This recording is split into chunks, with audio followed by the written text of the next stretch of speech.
Good day, everyone, from me, Andre Viljoen, with this week's God Stories of Africa.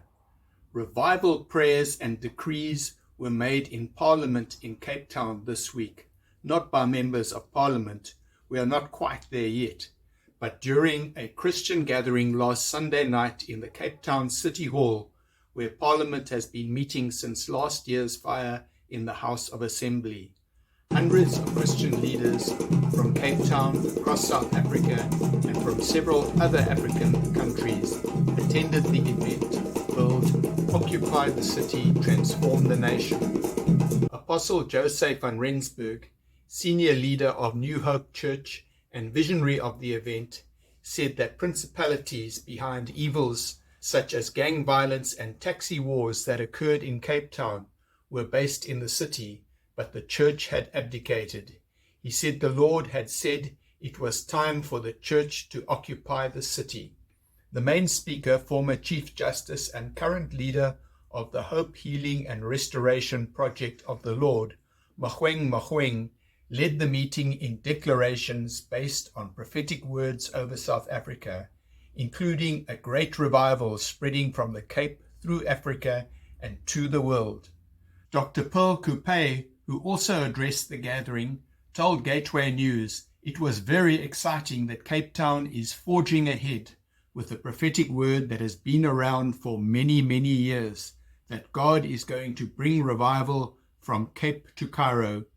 South African Christians are urged to participate in prayer rallies in Sea Point, Cape Town on Sunday, November the 12th, and in Pretoria on Sunday, November the 19th.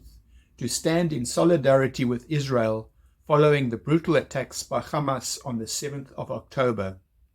We're hoping to have churches from all denominations join us. We're really challenging the church to unite and to stand strong, said Vivian Mayberg, National Director of the International Christian Embassy, Jerusalem, South Africa. She said the church was silent at Kristallnacht, which was 85 years ago, and that led to the Holocaust. In the face of rising anti-Semitism, lies, a media onslaught, and anti-Israel protests worldwide, we really see it as a time to stand with our Jewish family, she said. The Cape Town event, which is hosted by the Concerned Clergy of the Western Cape, the ICEJ, Bridges for Peace, and South African Friends of Israel, will be from 2:30 p.m. at the Sea Point Promenade. The Pretoria rally, hosted by some private Christians, Safi, Bridges for Peace, and the ICEJ, will be at the Union Buildings from 2:30 p.m. to 4:30 p.m. The founder of South Africa's Emergency Response Chaplain on Board initiative, Professor Willie de Tooy, says the organization was birthed out of a pledge he made in the 1990s after somebody knocked on his door and stopped him from committing suicide.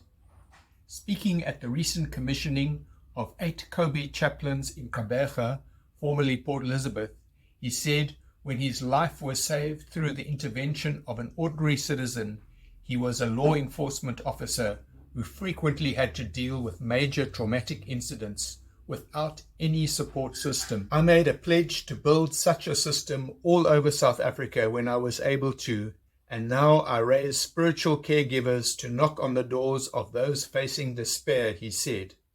Kobe, which was established in 2012 and is headquartered in Benoni, is currently on a drive to train people across South Africa to serve as emotional first responders to trauma victims.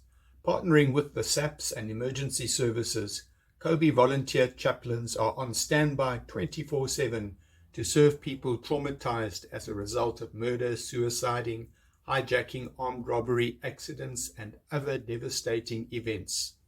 If you are interested in being trained as a Kobe chaplain, you can contact Craig Richardson at +27 71 379 3136 or info@kobe.org.za. And finally, a new report says that Christianity continues to thrive and grow despite brutal persecution across the world. The 2023 Persecutors of the Year report, which was released this month by International Christian Concern, sheds light on the suffering of hundreds of millions of Christians in 10 of the most heavily persecuted countries in the world. The report says that the faith is growing in some of the world's most persecuted countries, such as Iran, China, and Nigeria. According to the report, Nigeria is arguably the most dangerous place to be a Christian today, but Christianity continues to grow there in regional pockets. Although Nigeria is nearly 50% Christian, the country's approximately 100 million Christians live under constant threat of torture, kidnapping, and death at the hands of radical Islamist groups such as Boko Haram, Islamic State West Africa Province, and the Fulani herdsmen. The report says the government's inaction to Christian persecution that has continued for decades amounts to aiding and abetting the genocide of Christians in the country. It says the persecution will only worsen unless the international community steps in. Thanks for watching today's God Stories of Africa. Please subscribe, like, comment, and share. And if you have God stories you think we should know about, you are welcome to email me at news@gatewaynews.co.za. God bless you abundantly until we meet again.